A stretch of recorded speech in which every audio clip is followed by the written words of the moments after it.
Hey everyone! If you've been thinking about launching an online store but didn't want to pay upfront, good news! Shopify is still offering their 3-month trial for just $1 per month. In this video, I'll show you exactly how to get it. So first, go to shopify.com, or better yet, use the special trial link I've included in the video description. This ensures you're seeing the active 3-month deal, which Shopify sometimes hides. Now, click the Start Free Trial button. You'll be prompted to enter your email and create a password. No credit card required at this stage.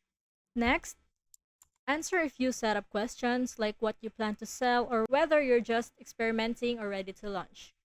You can skip or change these later. Next, when you reach the pricing screen, you'll see the offer. 3 months at $1 per month.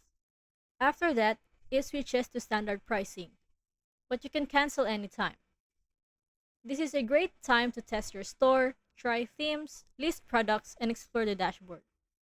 Take full advantage of the trial and launch with confidence. Grab the 3-month Shopify trial now using the link below.